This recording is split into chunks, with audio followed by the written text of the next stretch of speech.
वाले समय में पेट्रोल 20 रुपए प्रति लीटर तक सस्ता हो सकता है। क्या आपकी कार या बाइक अब पेट्रोल की जगह ज्यादा एथेनॉल वाले ईंधन पर चलेगी? और आखिर सरकार जिस E85 यानी E85 फ्यूल की बात कर रही है वे क्या है, किसके लिए है और क्या इससे वाकई आपकी जेब को राहत मिलेगी? नमस्कार, आप देख रहे हैं सलील संदेश और मैं हूं आपके साथ अश्विनी। आज बात करेंगे कि सरकार की नई फ्लेक्स फ्यूल रणनीति की और समझेंगे कि E85 है क्या, ये कितना सस्ता होगा, किन वाहनों में इस्तेमाल किया जा सकेगा और इसका आम लोगों पर क्या असर पड़ेगा। देश में पेट्रोल की लगातार बढ़ती खपत, कच्चे तेल के आयात पर बढ़ती निर्भरता और पर्यावरण संरक्षण की चुनौती के बीच केंद्र सरकार अब नए ईंधन रणनीति पर तेजी से काम कर रही है। इसी रणनीति के तहत E85 यानी E85 पेट्रोल डालने की तैयारी की जा रही है।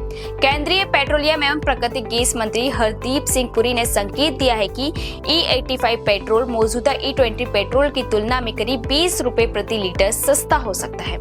हालांकि ये सस्ता ईंधन हर वाहन में इस्तेमाल नहीं किया जा सकेगा, बल्कि केवल फ्लेक्स फ्यूल वाहनों के लिए उपलब्ध होगा। दरअसल पिछले कुछ समय से सोशल मीडिया पर एथेनॉल मिश्रित पेट्रोल को लेकर कई तरह की चर्चाएं चल रही थी। कुछ लोगों ने दावा किया कि E20 पेट्रोल से इंजन को नुकसान पहुंच रहा है और माइलेज भी कम हो रहा है। और इन दावों के बीच अब सरकार ने पहली बार अपनी पूरी रणनीति विस्तार से सामने रखी है। हरदीप सिंह पुरी ने कहा है कि भारत धीरे धीरे एथेनॉल आधारित ईंधन की ओर बढ़ रहा है और भविष्य में E85 यानी E85 जैसे विकल्प भी बाजार में उपलब्ध होंगे। लेकिन अब सवाल यह है कि आखिर E85 पेट्रोल है क्या, यानी E85 पेट्रोल है क्या? तो दरअसल E85 E85 ऐसा ईंधन मिश्रण है जिसमें लगभग 85% एथेनॉल और 15% पेट्रोल होता है, जबकि मौजूदा E20 पेट्रोल में केवल 20% एथेनॉल और 80% पेट्रोल मिलाया जाता है।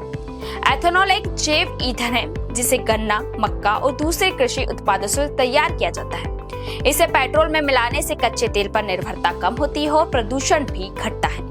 हालांकि एथेनॉल की ऊर्जा क्षमता सामान्य पेट्रोल से थोड़ी कम होती है, यानी E85 इस्तेमाल करने वाले वाहनों में माइलेज कुछ कम मिल सकता है। इसी कमी की भरपाई के लिए सरकार इसे लगभग 20 रुपए प्रति लीटर सस्ता रखने की योजना बना रही है, ताकि उपभोक्ताओं पर अतिरिक्त आर्थिक बोझ ना पड़े। लेकिन यहाँ एक बात समझना बेहद जरूरी है, E85 हर गाड़ी में नहीं डाला जा सकता। सरकार ने साफ किया है कि इसका इस्तेमाल केवल फ्लेक्स फ्यूल व्हीकल यानी फ्लेक्स फ्यूल व्हीकल FFV में ही होगा। ऐसे वाहनों के इंजन विशेष रूप से इस तरह डिजाइन किए जाते हैं कि वे पेट्रोल और अधिक एथेनॉल मिश्रित ईंधन दोनों पर आसानी से चल सके। सामान्य पेट्रोल इंजन वाली कार या बाइक में E85 भरना सुरक्षित नहीं माना जाता है।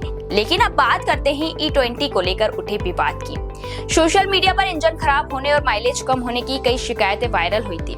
इस पर हरदीप सिंह पुरी ने कहा है कि इन दावों को बढ़ा चढ़ाकर पेश किया गया है। उनके मुताबिक ऑटोमोबाइल कंपनियों और सर्विस नेटवर्क से मिली जानकारी में बड़े पैमाने पर किसी तकनीकी खराबी की पुष्टि नहीं हुई है। उन्होंने कहा है कि जिन वाहनों की नियमित सर्विसिंग होती है उनमें ऐसी कोई व्यापक समस्या सामने नहीं आई है। हालांकि मंत्री ने ये जरूर माना है कि एथेनॉल मिश्रित ईंधन से माइलेज में हल्की कमी आ सकती है, लेकिन इसके बदले ईंधन सस्ता मिलेगा, विदेशी तेल पर निर्भरता घटेगी और पर्यावरण को भी सीधा फायदा होगा। और विशेषज्ञों का भी मानना है कि एथेनॉल एक स्वच्छ ईंधन है, यानी साफ ईंधन है। इसके इस्तेमाल में कार्बन मोनोऑक्साइड और कई हानिकारक गैसों का उत्सर्जन कम होता है और यही वजह है कि दुनिया के कई देश अब एथेनॉल मिश्रित ईंधन को तेजी से बढ़ावा दे रहे हैं। वहीं हरदीप सिंह पुरी ने यह भी साफ कर दिया है कि फिलहाल E25 यानी E25 पेट्रोल को लेकर केवल परीक्षण चल रहे हैं। सरकार ने अभी इसे लागू करने का कोई फैसला नहीं किया है। उनका कहना है कि किसी भी नए ईंधन मिश्रण को लागू करने से पहले ऑटोमोबाइल कंपनियां, वैज्ञानिक संस्थानों और तकनीक विशेषज्ञों के साथ व्यापक परीक्षण किए जाएंगे, ताकि उपभोक्ताओं को किसी भी तरह की परेशानी न हो। तो कुल मिलाकर भारत अब धीरे धीरे पारंपरिक पेट्रोल से वैकल्पिक और स्वच्छ ईंधन की ओर बढ़ रहा है। E85 इस दिशा में एक बड़ा कदम साबित हो सकता है, लेकिन इसका फायदा फिलहाल केवल उन्हीं लोगों को मिलेगा जिनके पास फ्लेक्स फ्यूल वाहन होंगे, FFV होंगे। और सरकार का दावा है कि इससे तेल आयात पर निर्भरता घटेगी, किसानों को फायदा होगा और प्रदूषण भी कम होगा। हालांकि ये योजना कितनी सफल होती है इसका जवाब आने वाले समय में बाजार में और वाहन कंपनी और उपभोक्ताओं की प्रतिक्रिया से मिलेगा। लेकिन अब आप हमें कमेंट करके जरूर बताइए, अगर आपकी अगली कार फ्लेक्स फ्यूल टेक्नोलॉजी के साथ आए और आपको 20 रुपए प्रति लीटर तक सस्ता ईंधन मिले तो क्या आप उसे खरीदना पसंद करेंगे? अगर वीडियो पसंद आया है तो इसे लाइक और शेयर जरूर करें और ऐसे ही आसान भाषा में बड़ी खबरों की पूरी जानकारी के लिए सलील संदेश को सब्सक्राइब करना ना भूलें। धन्यवाद।